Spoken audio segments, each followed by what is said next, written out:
네, 오늘은 선교주의를 앞두고 또 귀한 목사님 모시고 말씀을 듣게 되었습니다. 브라질 상파울로 여기가 어디냐 하면 곡괭이로 땅을 파기 시작하면 지구 중심을 통과해서 브라질 상파울로가 나옵니다. 네, 위도나 경도상 우리나라와 정반대 그곳이 바로 브라질 상파울로인데 거기 이제 안디옥 교회 담임하고 계시는 강성복 목사님을 오늘 모셨습니다. 네, 강성복 목사님은 작년 가을에 제가 노회 일 때문에 브라질 중남미 노회를 방문했을 때 그때 강 목사님이 저를 초청해 주셔서 안디옥 교회에서 말씀을 전한 바가 있습니다. 네, 상파울로에서 아주 큰 교회 훌륭한 목회를 감당하시는 우리 강성복 목사님, 오늘 우리 선교주의를 앞두고 우리 마음에 선교의 귀한 말씀으로 채워 주실 것입니다.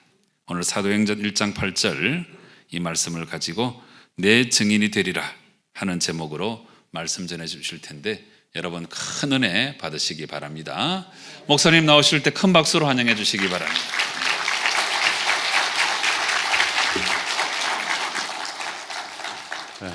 번호 있지?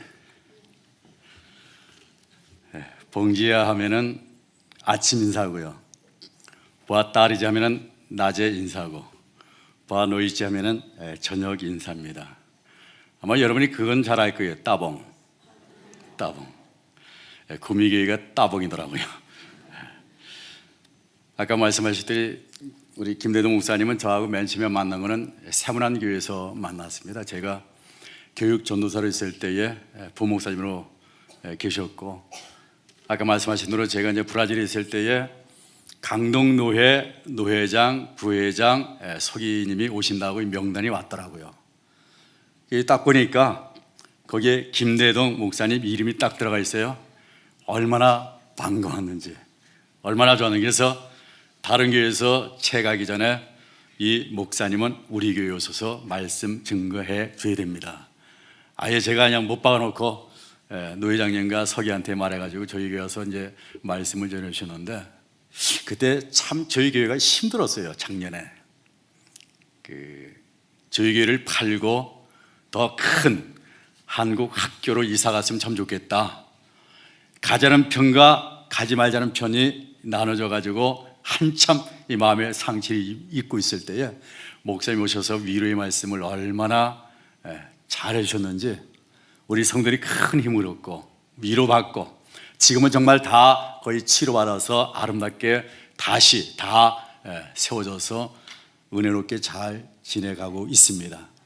그러한 목사님에게 제가 한국에 왔다고 또 오늘 선교주의를 준비하는 그러한 금요 집회라고 해서 저를 불러주셨는데, 이 시간에 말씀을 나눌 때 정말 우리가 선교해야 된다, 복음 전해야 된다 하는 그런 사명을 가지고 주일 선교주일에 더 큰 사역을 감당하는 구미교회 성도 여러분 될 수 있기를 간절히 축복합니다. 성경 말씀에 보면은 그런 말이 있어요. 사도행전 1장 8절 내가 여러분이 잘 알죠? 암송하죠? 같이 해볼까요? 시작. 오직 성령이 너희에게 임하시면 너희가 권능을 받고 예루살렘과 온 유대와 사마리아와 땅끝까지 이르러 내 증인이 되리라. 아멘. 근데 초대교회의 성도들, 예루살렘에 있는 사람들, 사도들, 제자들, 성도들, 사도행전 1장 8절의 말씀을 가지고 그대로 삶을 살아야 되는데 그렇지 않았습니다.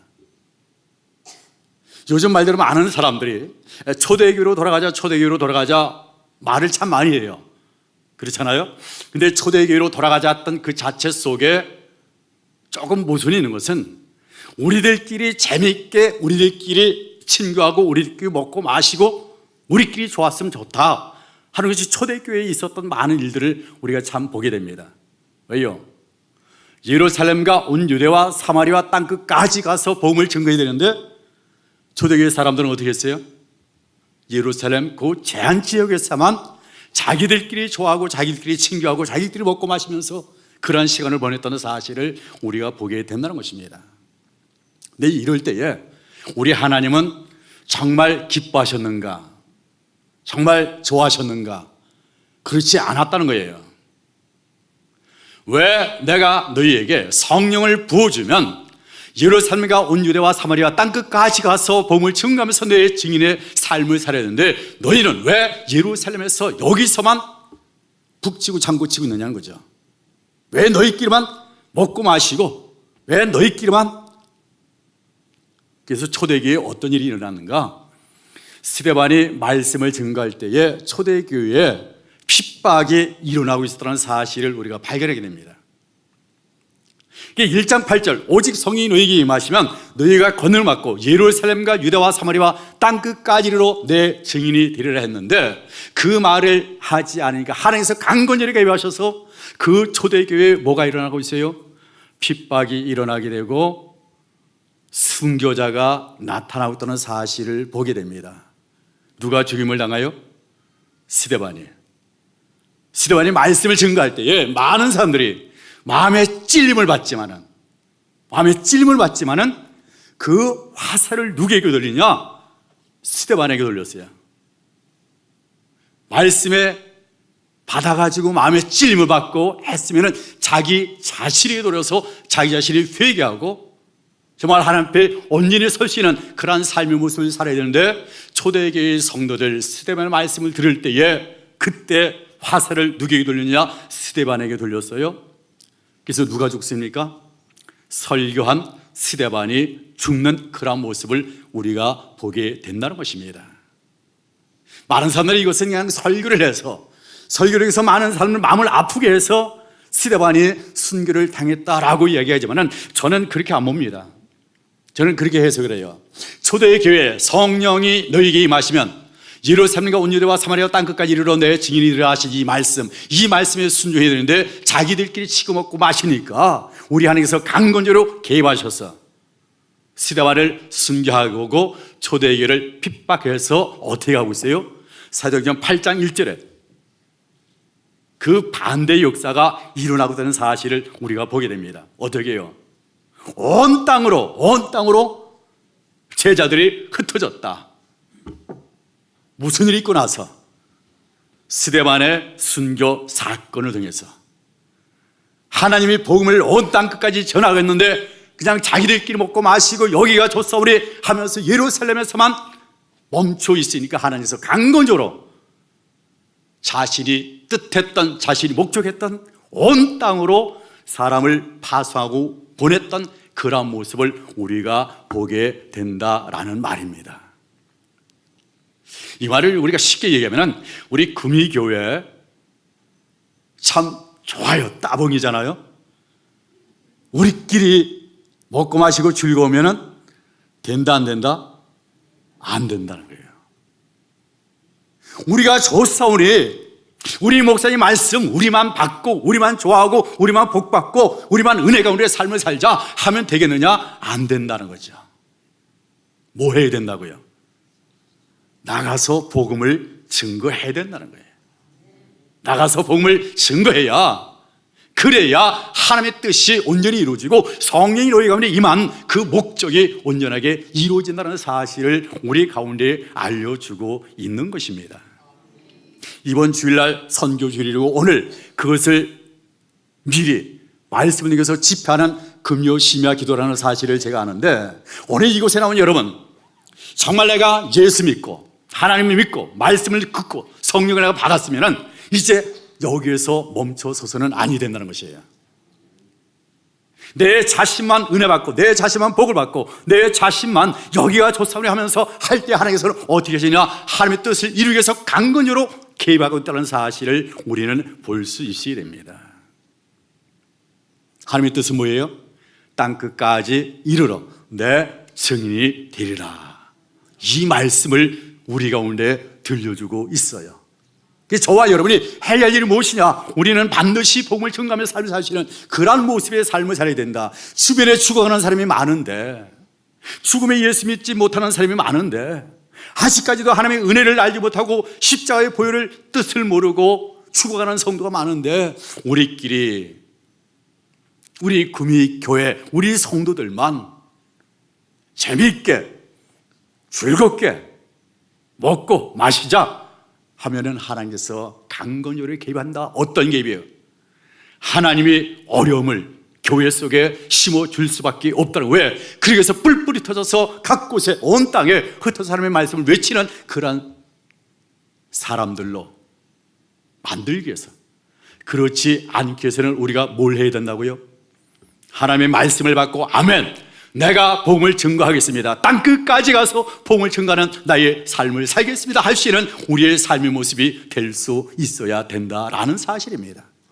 그러면 여기서 질문이 있어요. 여러분이 성령을 받았느냐는 것이죠. 여러분 성령 받으셨습니까? 성령 받으셨습니까? 뭘로 증거합니까? 예? 아버지 하잖아요. 아멘. 예, 그래요.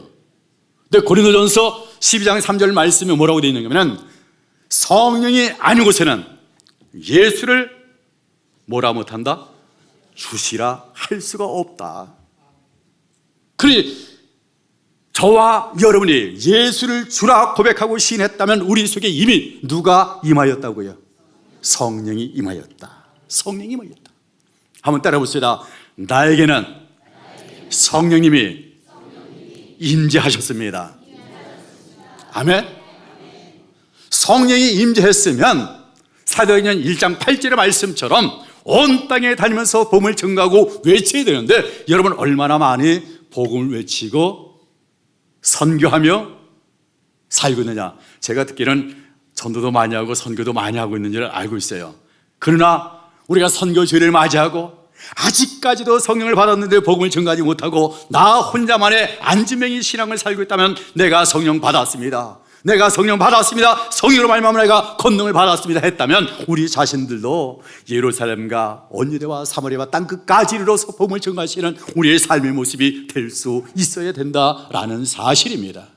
그것이 하나님께서 구미교회에 주신 사명이 있는 줄 믿어요. 여러분, 교회가 존재하는 이유가 뭡니까? 교회가 존재하는 이유는 내 자신이 구원받고 아 좋다, 그 감동 속에 살기 위해서 교회를 줬느냐? 그래요, 안 그래요?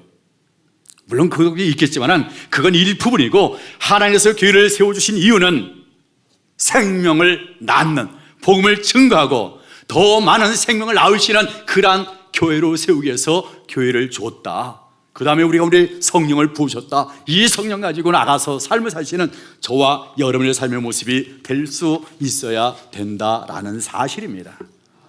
그래서 우리 하나님께서는 성경에 보니까 뿔뿔이 흩어진 가운데에 복음을 증거하는데, 이 스데반을 죽이는데 앞장섰던 사람이 누굽니까? 사울. 나중에 이름이 바뀌어서 바울이 됐어요.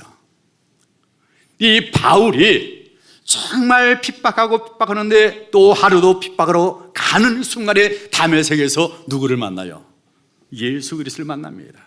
예수 그리스도를 만나요. 예수 그리스도를 만난 이후에 그의 삶은 완전히 바뀌어서 이제 이방인에게 복음을 증거할 수 있는 그러한 증인의 사도로 부르심을 받았다는 사실을 우리가 알게 됩니다. 근데 복음을 증거할 때에 정말 하나님의 말씀을 가지고 순종하면서 나갈 때에 그의 삶은 형통하냐, 정말 기쁨과 즐거움의 삶이 그에게 넘치느냐? 바울의 삶을 보면 그렇지 않아요. 참 힘들고 어렵고 고난당하고 감옥에 갇히고 매를 맞고 배에 파손되고, 그러나 우리 하나님은 그 바울에게 준 사명, 그 사명을 다 이루기까지는 죽이지 않는다는 거죠. 아무리 내가 고난을 받는다 할지라도, 내가 고통 속에 감옥에 갇힌다 할지라도, 내가 매를 맞는다 할지라도, 배가 파손되는 여러 가지 어려움, 죽음 속에 누인다 할지라도 나는 너를 죽이지 않을 것이다. 왜? 너는 나를 위해서 로마에 가서 거기서까지 복음을 증거해야 되기 때문이다 라는 사실을 그 바울에게 하나님께서는 알려줍니다. 두려워 말라, 두려워 말라. 너는 예루살렘에서 복음을 증거처럼 로마에서까지 가서 복음을 증거해야 된다. 그래서 죄인으로 묶여서 배에 타고 로마로 가서 로마에서 복음을 증가하고 가르치고 했던 이 사도 바울의 역사를 보게 돼요. 여러분에게 정말 하나님께서 주신 사명이 있다면 아무리 고난이 당한다 할지라도 아무리 어려움이 있다 할지라도 하나님 여러분을 죽이지 않아요. 고통 속에서도 하나님 나에게 왜 이런 어려움을 주십니까? 하지 마시고 하나님께서 나에게 주신 사명이 무엇인가 그 사명 맞다 감당하시는 거기까지 달려나가시는 우리 모두의 삶이 되시기를 간절히 축원합니다. 그래서 우리가 가장 먼저 해야 할 것은 성령이 나에게 임하셨다면 내가 복음을 받아가지고 성령을 받아가지고 예루살렘과 온 유대와 사마리아 땅끝까지 이르러 복음을 증가하며 삶을 사시는 저와 여러분의 삶의 모습이 되자 하는 사실입니다. 그래서 지금 이 시대에 여러분이 성령 받았으면 이제 우리에게 주어진 사명이 있다는 거죠. 그 사명이 뭐예요? 복음 증가하는 거예요. 생명 살리는 것입니다. 선교하는 것입니다. 지금 세상에서 죽어가는 사람이 얼마나 많이 있는데요. 정말 가슴을 치면서 어떻게 살아야 할까? 정말 울면서 가슴을 치면서 죽어가는 신령심령들이 많은데 나는 내가 은혜 받았으니까 내가 구원 받았으니까 나 요대로만 좋아 하면서 우리가 그저 앉아 있을 수 있느냐? 우리 하나님의 관심은 어디 있는데요? 잃어버린 한 영혼에게 가 있다는 사실, 아직까지도 우리 안에 돌아오지 않은 그 한 영혼을 위해서 우리 중에서는 눈물 흘리면서 아파하면서 너는 그들에게 가서 복음을 증가하라, 너는 그들에게 가서 복음을 증가하라 하면서 지금 시간도 우리를 불러주시고 우리를 가라 가라 말씀하시는 주님의 음성을 들으시는 저와 여러분 되기를 간절히 축원합니다. 죽어가는 영혼이 있어요. 가슴을 치는 영혼이 있어요. 그 영혼을 살려야 되는데 우리가 주저앉아만 있다면 그 영혼은 누가 구원하겠고 그 영혼은 누가 살리겠느냐? 구미교의 성도 여러분을 통해서 많은 사람들이 구원의 반열 속에 새 생명 속에 들어올 수 있는 놀라운 역사가 있기를 간절히 축원합니다. 그래서 우리는 가야 돼요. 어디로요? 땅끝으로요. 땅끝으로. 땅끝으로 가자 해서 브라질로 오라는 건 아닙니다. 브라질 멀어요. 비행기 타는데 비행기 시간만 22시간 걸려요. 여기 오는데 3일 걸리고 가는데 이틀 걸립니다. 먼 데까지 오라고 말은 하지 않아요.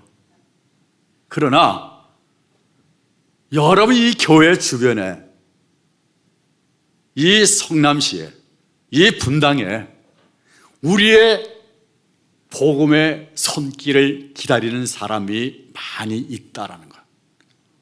우리 교회를 통해서 여론을 통해서 그렇게도 구원받기를 원하는 사람이 참으로 많이 있다. 우리 하나님은 그들에게 여러분을 향해서 가라 가라 말씀을 하고 있어요. 근데 가라고 할 때에 해외로 가는 사람도 있고 국내로 우리 주변에 복음을 전하러 가는 사람도 있어요. 해외로 해서 나가는 사람을 우리가 선교사라고 얘기합니다. 또 국내에서 하는 사람을 전도인이라고 얘기하고 뭐 여러 가지 명칭이 여러 가지 다 있겠지만은 제가 브라질에 가서 이제 한인 목회를 하고 있지만은 이 선교사에게는 이제 종류가 3가지가 있습니다. 첫째는 A2 해가지고 A2는 완전한 현지인을 위해서 복음을 증가하며 선교하는 사람을 A2라고 얘기해요. 그다음에 A1이 있어요. A1은 한인들 1.5세 또한 2세들, 이 사람들에게 언어가 잘 되지 않으니까 이스라엘에 가서 복음을 증가하고 외치는 그런 선교사들. 그다음에 A0가 있습니다. A0은 저와 같이 한인들을 위해서 복음을 증가하며 거기서 믿음을 온전히 세워서 또 다른 선교를 할 수 있도록 선교의 동기를 유발해 주는 이제 그런 목회라는 저와 같은 사람도 있어요. 근데 구미교회는 뭘 해야 됩니까? 선교사를 보내야 되고 기도하고 할 수 있는 그런 여러 가지 모습이 우리 가운데 있어야 된다라는 것을 우리가 먼저 알았으면 참 좋겠어요. 그래서 여러분이 선교와 전도와 이 모든 걸 다 중요하지만 하나님이 나에게 성령을 주신 이유는 반드시 생명을 살리기 위해서, 복음을 증거하기 위해서 나에게 성령을 주셨다.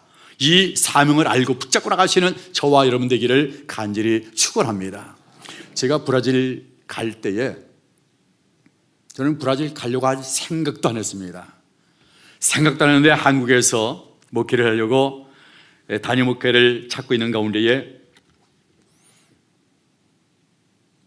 4개 교회까지 선을 봤어요. 근데 마지막까지 간 것이 4개 교회인데 잘 안 돼요. 그때 이제 산길을 많이 다면서 저녁 9시, 10시 반 되면은 산에 올라가서 기도하고 이제 새벽 한 2시, 3시 이렇게 내려왔습니다. 그래도 단임 목회지가 없는 거예요. 그때 단임 목사님이 저를 불러가지고 강 목사, 저 브라질에서 장로님 2분이 단임 목사를 찾으러 왔는데 강 목사가 가. 그래 하더라고요. 여러분, 브라질이 어떤 곳입니까? 예? 우리 김동일 목사님 갔다 오셨는데 정말 브라질 못 살 곳이에요. 거지도 많고요. 생활 여러 가지 모든 수준이 다 낮아요. 참 어려워요. 근데 제가 그때 알았던 그 브라질은 어떤 곳이냐? 열대 나라, 못 사는 나라. 근데 어떻게 그곳을 갈 것인가? 저 하나님께 기도했어요. 하나님, 제가 알고 있는 나라는 그런 곳이고 또 교회를 얼핏 듣기에는 참 힘들고 어려운 그런 교회라고 했는데 저는 잘 모르겠습니다. 정말 제가 거기를 가야 하면은 저에게 필요한 말씀을 주세요 하면서 하나님께 기도했습니다. 그때 하나님께서 저에게 2가지 말씀을 줬습니다. 하나는 교회를 향해서 주셨는데 이사야 60장 1절부터 22절의 말씀을 저에게 주셨습니다. 특별히 마지막 말씀 22절 말씀, 작은 자가 천을 이루겠고 약한 자가 간골을 이룰 것이라. 왜냐하면 그 교회의 모든 상을 봤을 때에 교회는 잘 지어놨어요. 이 교회 지어놓고 나서 여러 가지 문제가 생겨가지고 뿔뿔이 다 흩어지고 남은 교인이 겨우 30명이라는 거죠. 그 다음에 교회 빚이 한국 따지면 아무것도 아니죠. 20만 불. 얼마지요? 2억 정도. 근데 한 달에 300불을 갖고 있어요. 한 달에 300불을 갚으면 20만 불을 언제 다 갚아요? 그래서 하나님께 기도할 때 작은 자가 천을 이기고 약한 자가 간골을 이룰 것이라 이 말씀을 주셨기 때문에 아멘 했죠. 그런데 하나님, 교회만 위해서 주시는 것이 아니라 저 자신을 위해서 하나 주십시오. 하나님께 기도할 때 하나님께서는 창세기 12장 1절부터 3절까지 말씀을 저에게 줬습니다. 너는 너희 본주 친척 아비 집을 떠나 내가 내게 지시할 곳으로 가라. 내가 너를 창대케 하고 내게 복을 주어 너를 번성케 하리니 너가 복의 근원이 될지라. 너를 저주하는 자에게 내가 저주하고 너를 축복하는 자에게 내가 축복하리라. 이 창세기 10장 1절부터 3절 말씀을 저 개인을 향해서 주신 거예요. 그걸 받고 갔지요. 갔는데 웬거려. 이 교회 상을 여러 가지 바라볼 때에 하나님 주신 말씀 하나도 믿지 못하겠습니다. 교회가 이런 상황인데, 이런 모습인데, 창세기 12장 1절 3절 말씀 저에게 주신 개인적인 말씀, 내가 정말 창대케 되고 번성하여 정말 내가 복의 근원이 될 것인가?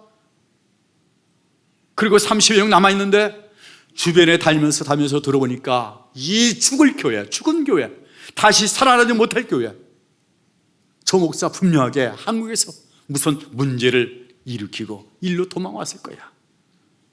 또 하나의 말은 자녀들을 미국에 보내려고 발판 삼아서 미국에 보내려고 유학 보내려고 아마 이곳에 온 것이 아닐까. 여기저기 다니면서 소문을 듣고 손가락질 받아보니까 제가 한인 식당을 제대로 가지 못합니다. 한인 식당에서 밥을 먹으려면 여기저기서 저를 쳐다보면서 손가락질하면서 저 죽은 안육교에 온 담임 목사래. 얼마 동안 있다가 또 나갈지 모르는, 정말 교회가 힘들고 어려운데 죽은 교회인데 뭐하러 왔는지 모르겠다 하는 등등의 여러 가지 모든 소리를 들 때 저는 도저히 하나님의 말씀, 나에게 주신 말씀, 정말 작은 자가 천을 이루고 약한 자가 강골을 이룰 것인가 도저히 믿지 못하겠더라고요. 하나님을 무시했습니다. 하나님을 비웃었어요. 새벽 예배 마치고 강릉을 올라가면 제 눈에서 눈물밖에 나오지 않아요. 그러면서 하나님께 기도했죠. 하나님, 왜 이런 곳에 나를 보내줬습니까? 왜 이런 곳에 나를 보냈습니까? 근데 저에게 들려오는 소리, 하나님의 음성 같아요. 너 아니면 올 사람이 없더라. 너 아니면 올 사람이 없더라. 저한테 브라질에 먼저 간 잘 아는 목사님이 편지가 왔어요. 이메일로 A4 용지에 한 4장 정도 이렇게 보냈는데 저한테 그런 내용의 편지를 보냈어요. 강 목사 같은 그런 스펙이고 정말 경력 있고 여러 가지 있으면 한국에서 목회하지 이 브라질에 뭐 하러 오려고 하느냐. 그냥 기다렸다가 한국에서 목회해라. 한국에서 목회해라. 도저히 오지 마라. 그래서 마지막에 하는 말이 뭔가 하면은 예수님이 와서 목회해도 살아나지 못할 그런 교회야. 그런 교회를 강 목사가 오다니. 그러니까 저보고 거기 오면 죽는다는 거죠. 얼마 견디지 못하고 또 떠날 건데 뭐하러 여기 올 것이냐. 근데 하나님이 저에게 주신 말씀이 있어요. 창세기 12장 1절부터 3절의 말씀, 개인에게 주신 말씀. 이사야 60장 1절부터 22절 마지막 절, 작은 자가 천을 이겼고 약한 자가 강구리 이길 것이라. 이 말씀, 하나님 현실과 상황 모든 것이 다 힘들고 어렵다 할지라도 하나님이 말씀하셨으니 저는 그 말씀 붙잡고 견디겠습니다. 그 말씀만큼 견디겠습니다. 근데 정말 놀랍게도 2년 지나고 나니까 그 주변에 장로님 한 분이 그냥 겨우겨우 교회를 이끌어왔던 작은 교회가 있어요. 이 작은 교회인데 그냥 창고 하나 빌려가지고 했던 그런 교회인데 우리 교회 교인 숫자와 그 교회 교인 숫자가 비슷해요. 제가 와서 이제 목회하다 보니까 저 목사가 그래도 신실하구나. 정말 말씀도 잘 하구나. 우리가 그쪽에 들어갔으면 참 좋겠다. 타진 오는 거예요. 합병하자고. 얼마나 감사한지요. 성가대 한 5명 정도 앉아있지, 여기 한 26명 앉아있지. 설교하면은 저 목사 무슨 설교하는가 팔짱 탁 끼고 비비면서 설교가 탁탁 다시 나에게 돌아오는 거예요. 그런 가운데 합병을 하지 않으니까 도저히 이루어지지 않을 것 같은 말씀이 한 가지 이루어졌는데 우리 교회와 합병을 하게 됐어요. 근데 합병할 때에 조건을 붙였습니다. 교회는 나는 받지 않는다. 그러니 우리 교회 합병하고 싶으면 개인적으로 등록카드를 다 적어가지고 새 가족으로 등록하라. 새 가족으로. 그러니까 합병 아닌 합병이에요. 그 다음 주일날 개인적으로 등록카드를 전부 다 적고 장로, 안수사, 권사, 일반 평신도까지 전부 다 새 가족으로 등록을 했어요. 그러다 보니까 한 70여 명 되잖아요. 70여 명 되다 보니까 어떻게 돼요? 숫자가 조금 불어가지고 폐렴이 훨씬 넘어가는 거예요. 하나님 감사합니다. 이제 일꾼을 뽑아야 되겠습니다. 그래서 공동회를 통해서 일꾼을 뽑는데 그동안에 교회를 지켜왔던 사람들 가운데 한 명도 장로가 안 되는 거예요. 들어온 사람이 장로가 된 거예요. 그러다 보니까 또 문제가 생겨요. 야, 우리가 교회를 지켰는데 들어온 사람이 장로가 되다니. 그러면서 하는 말이 협박이 들어옵니다. 목사님, 그 공동회에 없었던 걸로 무효화시켜 주십시오. 아니, 정식 절차를 받고 다 했는데 자기네들 장로 안 됐다고 이것을 무효화시키라. 연판장을 해가지고 여기저기 사인 받아가지고 저한테 갖고 오는데요. 저는 헌법이나 성경에서 벗어난 일을 하지 않았기 때문에 이 사람들이 그래도 수긍하고 도저히 견디지 못했던 7 가정이 나가더라고요. 첫 번째 어려움이었어요. 7 가정이 나가면 몇 명 정도 되겠어요? 20여 명, 30여 명이 됩니다. 푹 꺼지죠. 그런데도 감사한 거는 그 사람이 나가다 보니까 교회가 조용하고 은혜 가운데 다시 세워져 가는데 하나님이 교회를 기경을 시켜주시더라고요. 그러니까 성도들이 힘을 합쳐서 기도해요, 예배 드려요, 말씀을 배워요. 그런 건데 또 성장을 잘 해가지고 정말 작은 자가 천을 잃고 약한 자가 강군을 이길 것이라 한 말씀대로 역사가 이루어져 지금은 그래도 하나님의 은혜가 우리를 잘 지내와서 전체적인 아이들까지 합해서 한 350명. 많이 늘었죠. 근데 작년에 문제가 있었던 것은 우리 교회가 터가 좋고 교회가 참 멋있어요. 근데 이 교회보다 더 좋은 자리에, 더 넓은 땅에, 더 큰 건물을 가지고 있는 한국 학교가 있었습니다. 이 학교가 부도가 나가지고 학교가 문을 닫았어요. 우리 교회를 팔면은 그 학교를 사고도 절반이 남는답니다. 그러니 꿈과 비전을 가지고 가려고 애를 썼지만은 이 교회를 지켜왔던 성도들, 이 교회를 지었던 성도들 가겠어요? 안 가겠어요? 안 가죠. 그래서 둘이 그렇게 갈등을 일으키다가 보니까 담임 목사가 판단을 해서 결정을 내려야 될 때가 왔어요. 하나님께 기도하니까 이거는 하나님의 방법도 아니고 하나님이 원하는 그런 길도 아니다. 하나님께서 저희 들려줘가지고 가는 것을 딱 막았죠. 그 이후로 가기를 원했던 사람, 교인들을 치고 가자. 거기 가면은 교회가 크니까 다른 교회가 많이 들어올 거야. 그러면 자연스럽게 부흥이 될 거야. 부흥인가요? 내 교회 치고 가면 돼요? 목사가 그렇게 하겠어요? 그들이 다 적었더니 그것을 추진하려고 애썼던 한 분이 저를 향해서 공격하는 거예요. 무슨 공격을 하냐? 목사님이 오늘 설교했는데 설교 중에 성경을 잘못 해석하고 잘못 전했습니다. 저한테 와서 이야기하는 거예요. 그래서 제가 이름을 불러가면서 정말 제가 성경을 잘못 가르치고 잘못 전한 것이 있으면 어느 곳에 있는지 가져오라. 그럼 내가 교회를 사임하고 떠나겠다. 그랬더니 그분이 꼬리를 숙이면서 목사님 그게 아니라요, 제가 얼마 전부터 참 힘들어서 빚을 이렇게 많이 졌습니다 하면서 은행 빚 졌던 그 서류를 7개인가 8개를 쭉 꺼내 이렇게 많이 빚을 졌는데 목사님은 설교할 때 위로의 말씀 하나 해주지 않냐고.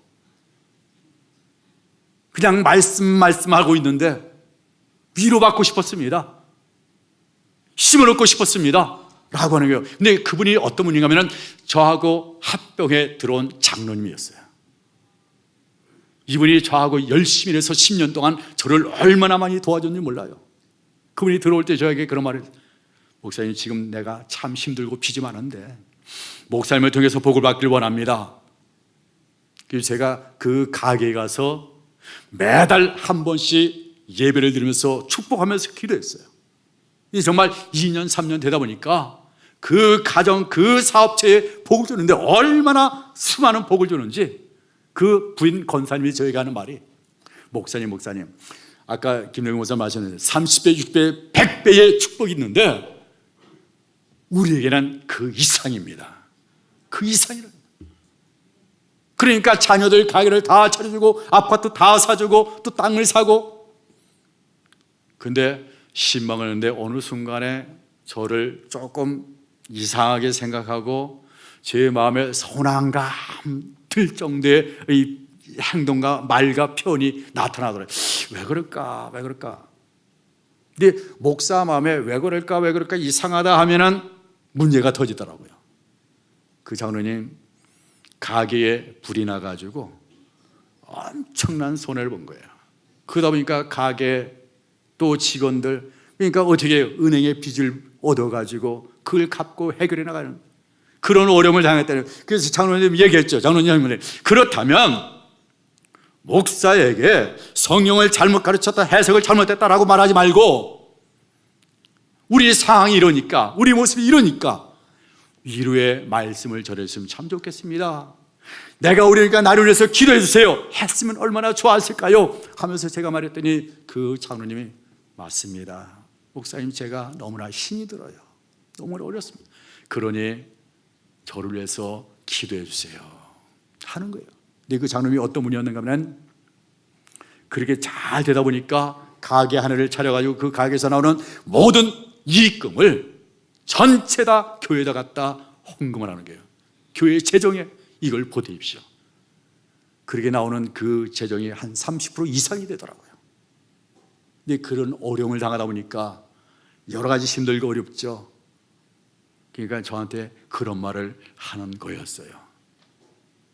근데 하나님의 말씀은 반드시 이루어지는 능력의 말씀이기에 이분이 다시 하나님의 말씀을 붙잡고 목사의 기도를 받고 나갔을 때에 다시 하나님의 은혜로 다시 회복되는 놀라운 역사가 일어나게 되는데 다시 하나님께서 채워지는 그런 모습을 우리가 보게 됩니다. 그래서 저는 여러분에게 한번 질문하고 싶어요. 우리 하나님이 능력의 하나님이심을 믿으십니까? 정말 하나님이 능력의 하나님 믿으세요? 그렇다면 능력의 하나님을 믿고 우리는 나가서 복음을 증가하며 삶을 사시는 우리의 삶의 모습이 될 수 있어야 된다라는 사실입니다.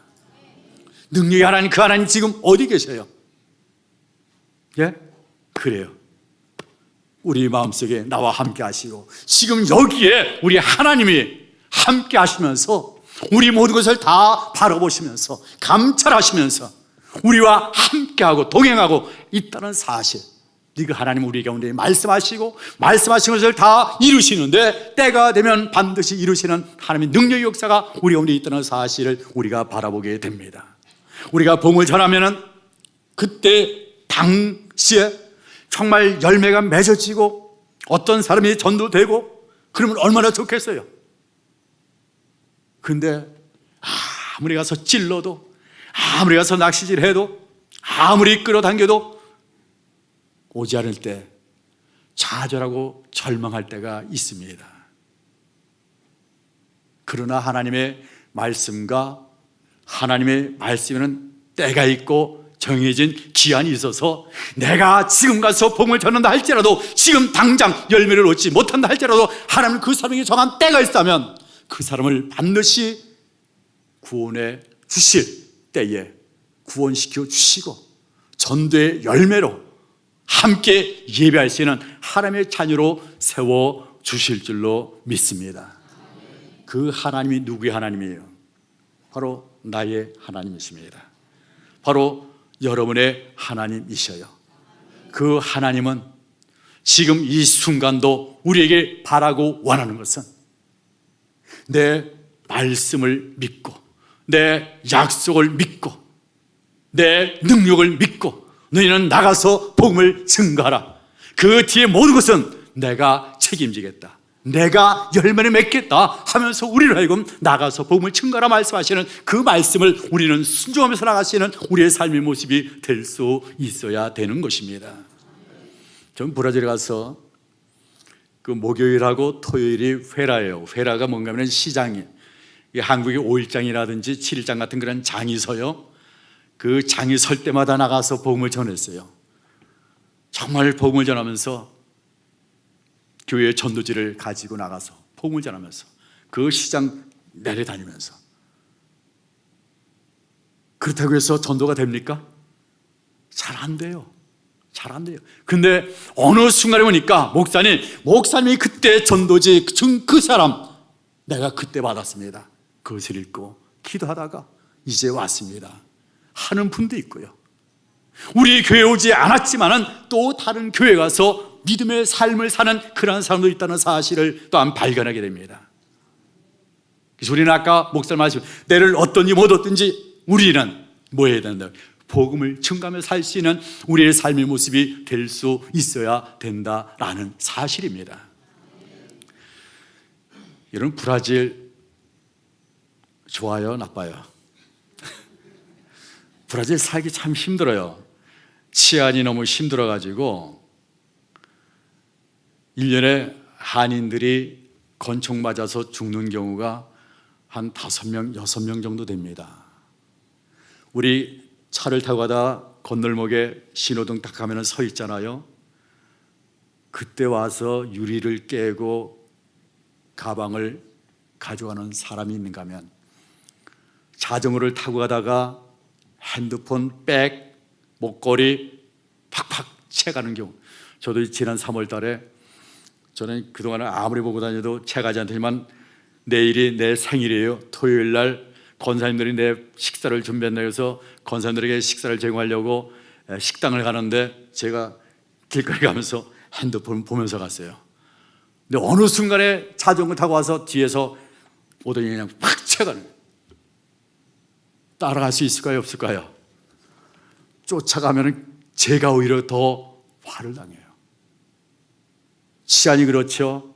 경제 요즘은 너무나, 그래서 역이민으로 한국으로 돌아오는 분들 참 많아. 저희 교회 성도들도 20여 명인가 작년, 재작년 한국으로 다시 돌아온 성도들도 있고요.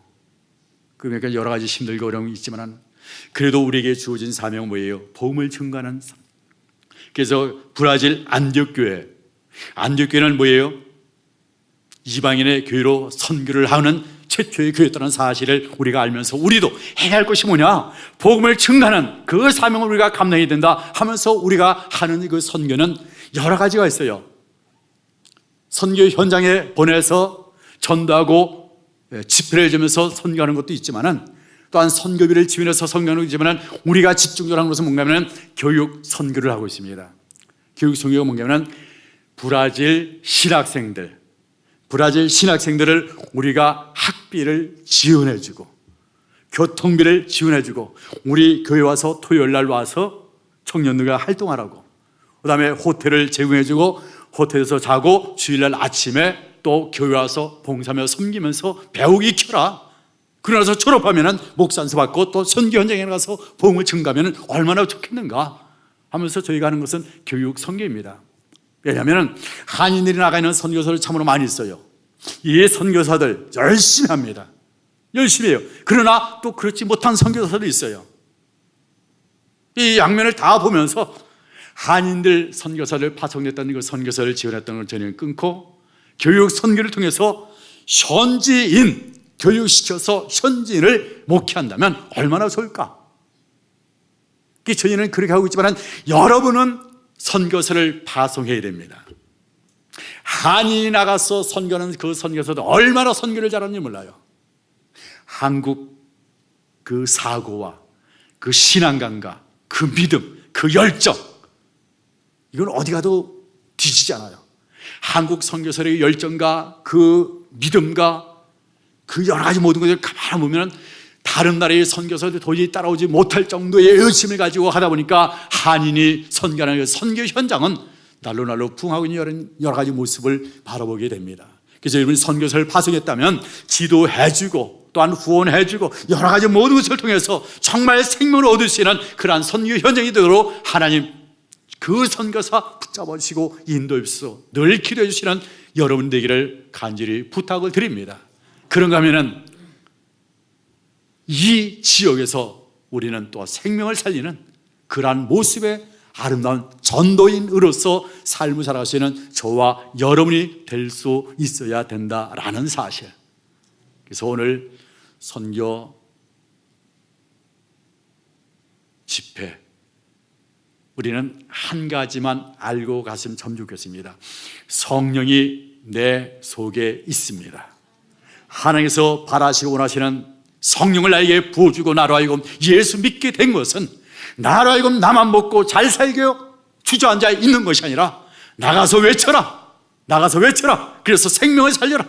내 증인이 되라 말씀하신 성령님의 음성, 하나님의 음성, 예수님의 음성을 듣고 나가서 복음을 증거하며 생명을 살리는, 그래서 구미교회가 해야 할, 마땅히 해야 할 선교와 전도의 그 사명 감당하시는 구미교회 성도 여러분 될 수 있기를 간절히 축복합니다. 그리고 안디옥교회도 정말 선교 더 많은 선교할 수 있도록 여러분이 기도로 후원해 주신다면 저도 브라질에서 그 말씀을 순종해서 정말 하나님이 역사여 주실 줄 믿습니다. 믿음을 가지고 저도 최선을 내서 선교하고 목회하면서 승리하는 모습을 여러분에게 들려주도록 그렇게 하겠습니다. 우리가 선교하며 전도하는 그런 모습, 이 시간 저를 한번 따라서 한번 해봤으면 좋겠습니다. 내 속에는 성령님이 함께 하십니다.